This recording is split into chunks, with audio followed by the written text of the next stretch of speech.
안녕하세요. 한땀 작업실이에요. 오늘은 공예로 처음에 돈을 어떻게 벌기 시작했는지 정보를 알려드리려고 해요.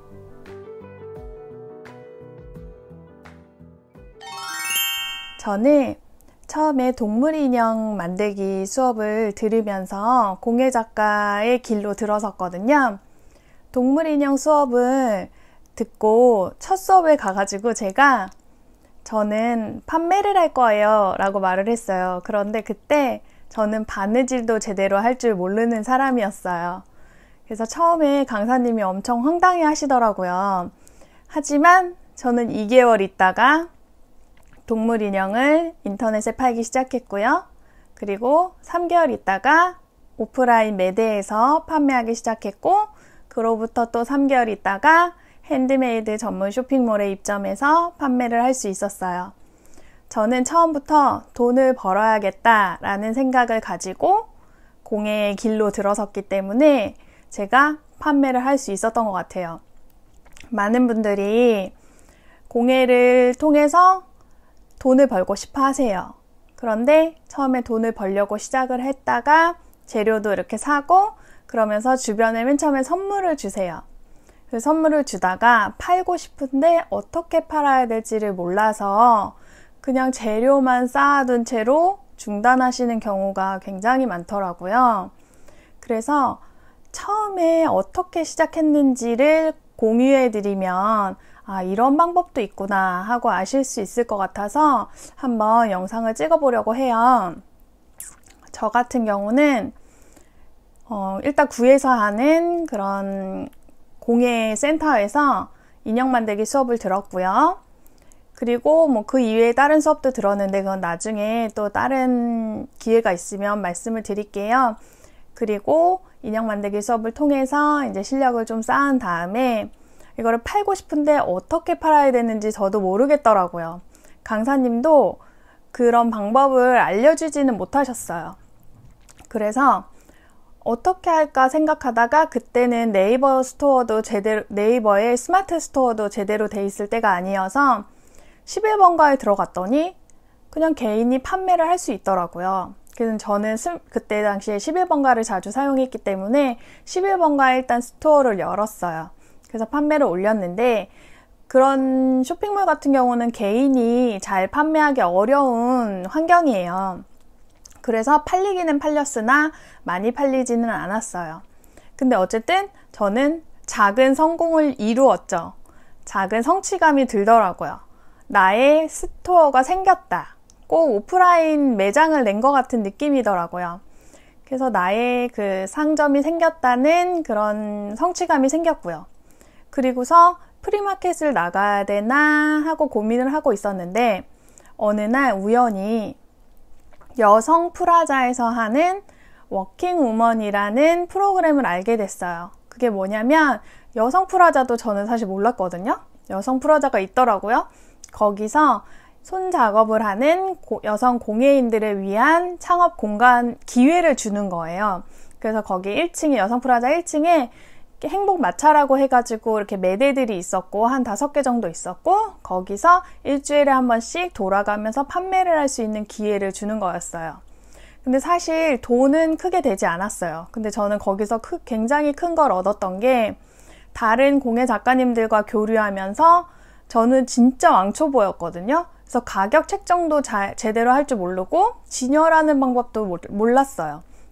그런데 옆에 있는 다른 작가님들이 가격 책정은 이렇게 하면 좋다. 아니면 진열은 이렇게 하는 게 도움이 된다.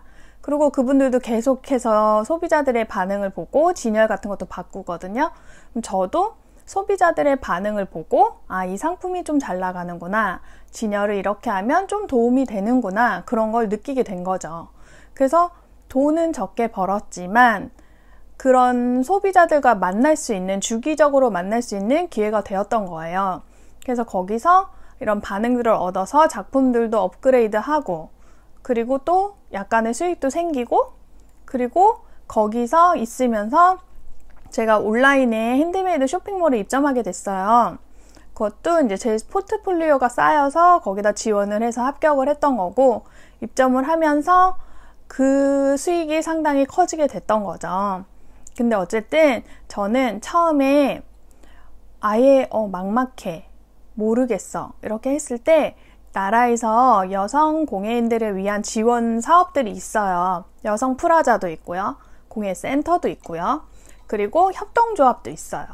공예협동조합. 지역별로 또 다를 수 있기 때문에 우리 지역에는 어떤 지원이 있는지 알아보면 좋고, 서울 같은 경우는 서울 여성공예센터가 있고 여성 프라자도 있고 뭐 또 여성 창업센터도 있고 그런 지원들이 있는 기관들이 있거든요. 그리고 협동조합에 대해서 또 서울시에서 지원을 해주는 것도 있고요.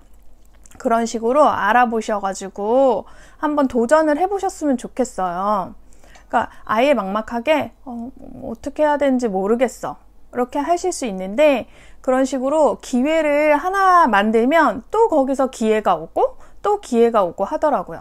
저 같은 경우도 워킹우먼에서 판매를 시작하면서 거기서 있다가 핸드메이드 쇼핑몰 입점했죠. 창업대전에 나가게 됐어요. 서울 여성공예 창업대전. 거기서 또 본선 진출작으로 선정돼서 전시도 하고 책자도 나오고, 그러니까 제가 어디에 강사나 아니면은 뭐 어느 센터에 입점하는 거를 서류를 낼 때 그런 이력서 한 줄이 되는 거죠. 그런 식으로 처음에 시작이 어려울 수 있는데 거기서 또 연결돼서 기회를 얻으실 수 있어요. 그리고 공예 관련된 카페나 커뮤니티에 가입을 해서 활동하는 것도 저는 되게 추천하거든요. 그런 식으로 혼자 하기보다는 같이 하면 좀 더 도움을 얻을 수 있고 정보도 얻을 수 있고, 그러면 또 기회가 오고 하니까 어떻게 팔아야 되는지 모르겠다 하실 때는 그런 단체들이나 센터 이런 데서 함께 활동하면서 좀 기회를 보셨으면 좋겠어요. 저는 그렇게 시작했고 지금 그래서 유튜브 공예 작가로 활동하고 있고 판매도 하고 있고 그렇거든요. 그래서 큰 돈이 아니어도 나의 직업이 있다는 거, 내가 집에서 아이들을 돌보면서 일을 할 수 있다는 게 되게 중요하잖아요. 그래서 꼭 그런 식으로 길을 찾으시기를 꼭 추천드려요. 오늘 영상 도움이 되셨으면 좋겠는데 어떠실지 모르겠어요. 그대로 그냥 포기하지 마시고 좀 정보도 얻으셔가지고 꼭 수익을 조금이라도 얻으실 수 있으면 좋지 않을까 싶어요. 오늘 영상 유익하셨으면 구독, 좋아요, 알림 설정 해주시고요. 다음에 또 만나요. 안녕.